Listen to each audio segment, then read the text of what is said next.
Those opening images of the flames remind us of our story tonight from Genesis, the 19th chapter. Good evening and welcome back to Sunday Evening Devotions. As you may remember, we had left the angels of the Lord on their way to visit Sodom and Gomorrah. Well, chapter 19 records that particular vision. The angels came to Sodom in the evening, and Lot met them in the city square. It was customary for people to come to the city square, and that's where they would find individuals or lodging or people that would take them in at night, and that's where we find Lot. Now, Lot wasn't necessarily waiting for these angels, but he was waiting for those who might come. Lot had moved his tents closer to the city and now was living in the city and was taking on the responsibilities of being someone involved in the city life. The men replied to Lot's invitation of staying with him that night in a negative answer. They were there to test the people of Sodom, as God had sent them to find out about their sin. But Lot prevailed upon them that they would stay with him, and so they came, because Lot knew it was dangerous for anyone to be out in the city at night because of the abominations of their sins. Well, as it turned out, the people, the men of the city in particular, came to Lot's house and wanted to sexually abuse these men, these angels.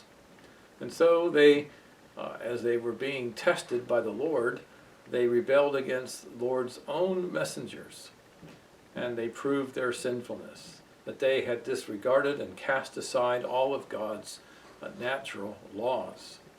But Lot tried to intervene for the angels, and he even offered the men of the city his daughters, but of course we find that they would reject that and they wanted the angels themselves. And the men acted as the sinful men who were given over to their sin often do in regards to the righteous, that they then judged Lot as one who was judging them and wouldn't let them do what they wanted to do. And so they pressed hard against them and even threatened to break the door down. The angels then intervened on Lot's behalf, and they pulled him inside, and they struck the men with blindness, so that they saved Lot, actually, from what the men intended to do. Well, this sealed their fate, and they were in opposition to all that God had made and stood for in his righteousness, and so the angels told Lot that they had come to destroy the city because the sin was so very, very great. And Lot was instructed then to find his family and all that belonged to him and to flee the city. Well, he didn't really want to go. And he did go to the men who were engaged to his daughters, but they thought that Lot was simply joking. And so he waited all night. And finally the angels, in exasperation, took Lot, his daughters, and his wife to the outside of the city and said they should flee to the mountains because they could do nothing until Lot was safe. But Lot's faith was weak. He was not a man of faith, but rather a man of fear. And he feared what might happen, that he wouldn't make it before the city was destroyed. And so he pled again and presumed upon God's kindness and wanted to flee to a nearby small city, Zor. The angels graciously agreed, and so Lot then left, and he didn't arrive until probably noon that day, and then God sent the fire and brimstone upon the city. Well, it was the next day that Abram went out to see what God might have done, and he saw the fire and the smoke raging up from the destroyed cities of Sodom and Gomorrah. And God had remembered Lot, and I'm sure that Abram gave thanks that God had done so because God had promised, and he knew that God would do what was right. So Lot was rescued, but on his way, as he was told not to look back, his wife did look back, and of course the blast of the fire and the brimstone and the salt flats changed his wife into a pillar of salt. And so Lot lost his wife as she longingly looked back at what they left behind.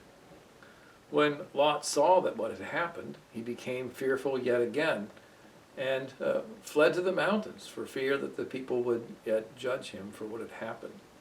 And so he and his daughters ended up in the caves. And we see again where Lot's fearfulness brought him into sin once again.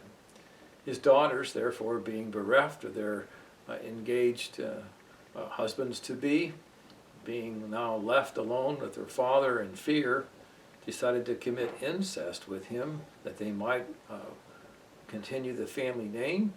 And so they both became pregnant by their father after causing him to become drunk in consecutive nights.